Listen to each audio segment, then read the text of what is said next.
Whether you're filming yourself or an interview of someone else, vertical format or 16:9, it's likely that you'll end up having to film in a tight space at some point. The problem is that filming people in a tight space can easily end up looking bad because in a small space, the shot will naturally lack depth. Especially when you set up the lights, the camera, the audio, there's hardly enough room to create that cinematic depth in your shot. The ideal scenario is that you're filming your subject with a low aperture and you place them far away from the background. This way you're creating that nice creamy depth of field look. But in this example, I have the luxury of being able to stand far away from the background. That's not always the case in every scenario that you're going to be filming in. Since that's not always possible, you can use the tips and tricks that I'm about to share with you in this video to make filming in any tight space look cinematic. I've been filming videos for social media for over 6 years, and I spent many of those years perfecting my home studio to make filming as easy as possible and also as high quality as possible. I didn't want to compromise on quality. So knowing how to deal with these difficult situations has saved me many times, and whether you're filming yourself or someone else, knowing how to get a good shot no matter how ugly the location you're filming in is, that's going to be a high value skill that you're definitely going to need. With some strategically placed lights, thoughtful composition, and set design, you're going to be able to make any tight space look cinematic. Let me show you what I mean.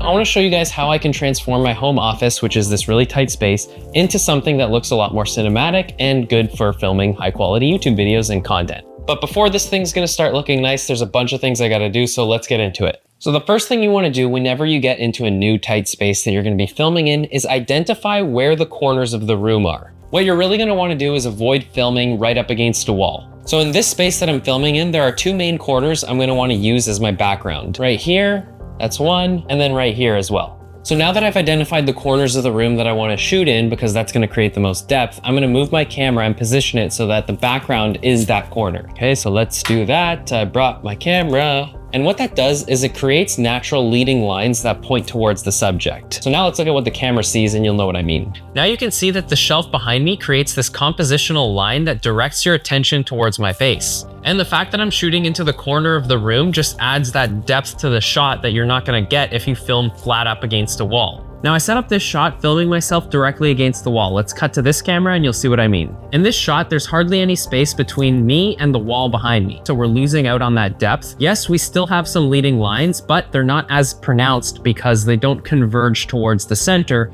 as they would if I was shooting towards the corner of the room. And look at this shot as an example. The leading lines in the background converge towards the center, which is behind my head, and it just draws your attention towards me, the subject of this video.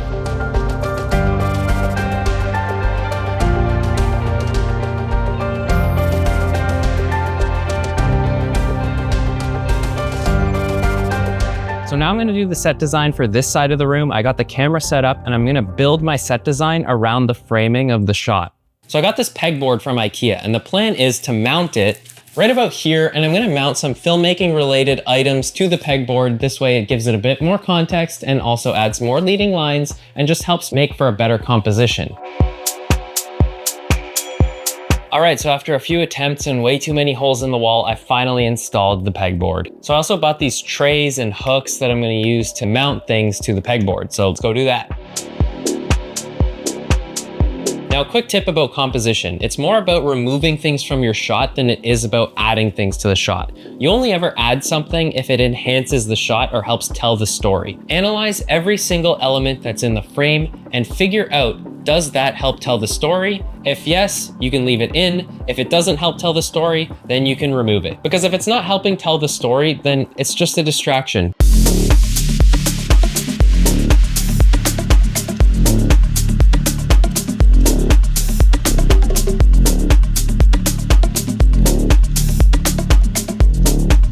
For the set design, I put this thing in here. It's like an air blower, rocket blower. I also got this, which is like an anamorphic lens. I'm gonna make a video about this soon. And this is a phone mounted filming rig that Sandmark sent me. Here's a vintage camera. This thing actually doesn't work, but it just looks cool, so I put it on here. This over here is just a tray for my walkie-talkies and this remote that controls the light. Got my headphones over here in case I wanna use those. I put a microfiber cloth over here, an extra pair of pants just in case, you never know. A little keychain one of my clients sent me. All right, it's looking pretty good. So I'm gonna move the elephant picture over to this wall over here. All right, and it's done. See how just moving things around, rearranging a couple of elements, and actually putting a bit of thought into your set design makes such a huge difference. We got this leading line, we have these leading lines as well. If you get creative with it, you can turn a tiny space, an ugly space, whatever kind of space into something that's actually usable and looks good. So now that I'm happy with the set design, we'll continue with the video, and I'm gonna talk about lighting this exact scene later in the video as well. All right, so we're back over in this corner for a second because I want to talk about lens choice. Whenever you're filming in a tight space, lens choice is super important because you don't have a ton of space to work with. You're gonna need to go with something that's a bit more wide angle for your kind of master shot. And then if you wanted to add a B cam to get a close up, then you can go ahead and do that.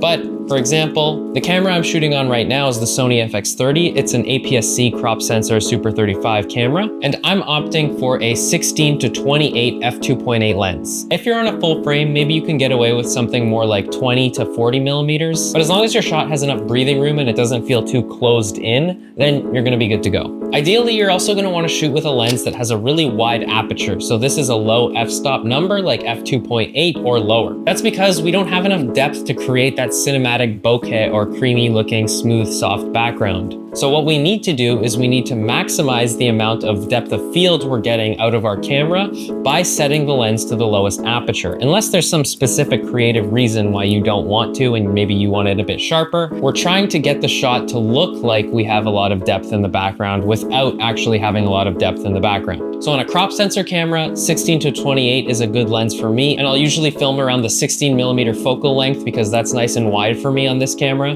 But if you're using a full frame camera like this one, a 24 to 105 or a 24 to 70 is gonna be great as well. You're just most likely gonna be around the 24 millimeter mark or any of the wider focal lengths just to make sure that your shot has enough breathing room and it's not too closed in. So for example, if I set this lens to f13, it's really dark right now, and crank up the ISO to make up for the lack of exposure. It doesn't look really good because it's, super grainy. I had to turn up the ISO to be able to shoot at f13, but you can see that at f13, my background isn't blurry at all. So to fix this, I'm gonna lower my camera back down to f2.8 and you'll see the difference in how much more depth of field we get out of the same setup without having to do anything besides change the camera settings. And just like that, you can tell that we now have a lot more depth of field in the shot. The background is a lot more blurry at f2.8 than it was at f13. Another thing I want to mention about depth of field is that you want your subject to be closer to the camera than they are to the wall behind them. The closer the subject is to the camera, the more depth of field you're gonna get. I didn't change any camera settings at all. It's still at f2.8. All I did was move closer to the camera and you can already see that it gives you more depth of field when you do that. And now I'm gonna back up and see we lose depth of field when I back up. Another thing about full frame cameras is that you're gonna get more depth of field without having to be as close to the camera lens as you would with an APS-C sensor. So if you have the option to shoot with a full frame camera in a really tight space, you're better off doing that because that'll give you more depth of field than an APS-C camera would.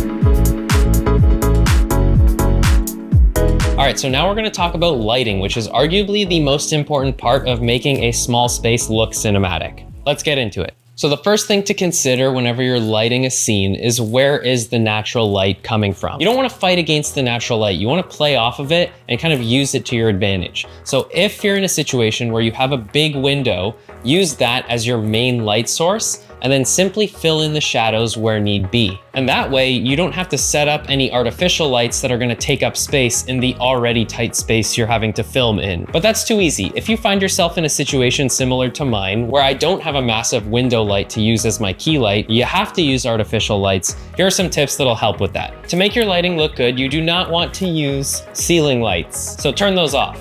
You're gonna wanna use a dedicated video light like this one. This is just a Godox SL60W. I also have some more professional lights like the Aperture 300X that I use for work, but the setup for that is just, it's way too big and it's not really gonna be good for filming in a tight space like this. So this is nice and compact. And you're also gonna wanna use something to diffuse the light and make it softer, like this softbox right here. Use the largest softbox possible given the tight space that you have to film in.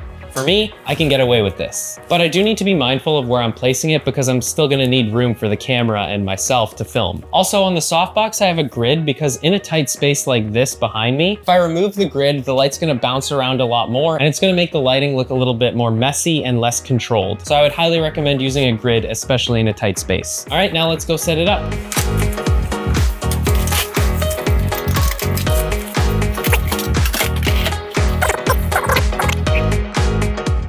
Let there be light. Now, an important thing to note is that whenever you're lighting a scene in a really tight space, you want to do everything you can in terms of lighting to create as much separation between the subject and the background. You want to give this shot as much depth as you possibly can. You can do this by positioning your key light so that it's at a 45-degree angle and not coming from straight on. Also, you're going to want to make sure that the subject is lit brighter than the background. This is going to help create more separation. And last but not least, you're also going to want to use an edge light or a backlight to create a nice edge glow on the subject, further helping separate them from the background. So let's go ahead and do that. All right, so now I got the camera set up. I got the light pointing in the same direction as the camera towards the opposite end of the corner of the room. Let's cut to this camera. I'll show you what we're doing next. So the shot's starting to come together. What we're missing in the background is some more practical lights. So this is typically gonna be like a lamp or something that's natural to the environment that you're filming in. So in my case, I'm in my home office. I'm gonna turn on the salt lamp behind me, and that's gonna be the practical light in my scene. So now the practical light's on, but it's not really doing much. We're gonna have to accent this by adding a motivated light that's hidden to essentially illuminate the environment around the practical light, giving the illusion that the practical light is lighting more of the scene than it actually is. So I'll show you how I'm gonna do that. I'm gonna take this light wand, I set this thing to tungsten, and now I'm gonna mount it to the shelf just above the practical light. Let's adjust our framing. Now the shot looks a bit more interesting since we have the practical light in the background. Another thing I'm gonna do to add even more depth to this shot is use a rim light to create a small edge glow on my hair and over my shoulder to create even more separation from me, the subject, to the background.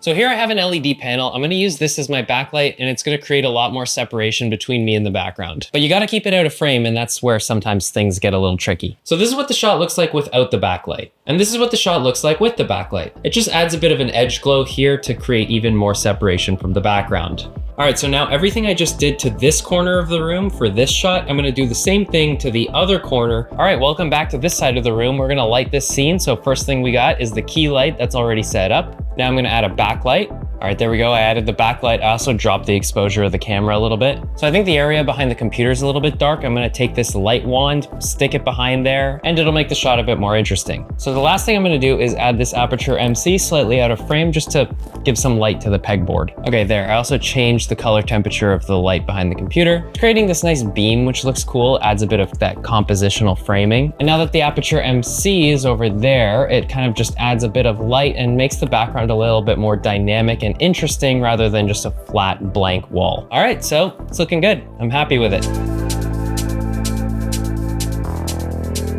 I pretty much just took one small space and made it into a place where I can film in two different backgrounds that look pretty different from each other. And I can create videos in here that are gonna be way more dynamic than just filming against one simple background. All right, and there you have it. We've now taken the shot from looking like this to looking like this. All right, by now you should know a bit about how to get the best result possible whenever filming yourself or someone else in a really tight space. Just make sure that you're properly considering your composition, lens choice, lighting, and set design if you wanna make the most of it. So now that you spent all this time making your footage look really good, you're gonna need a monitor to edit that footage on. And if you don't do a good job editing and you don't have the right monitor, then that's gonna cause some problems. So why don't you watch this video that I made talking about the best monitor specs to look out for when buying a monitor for video editing. All right, thanks for watching, guys.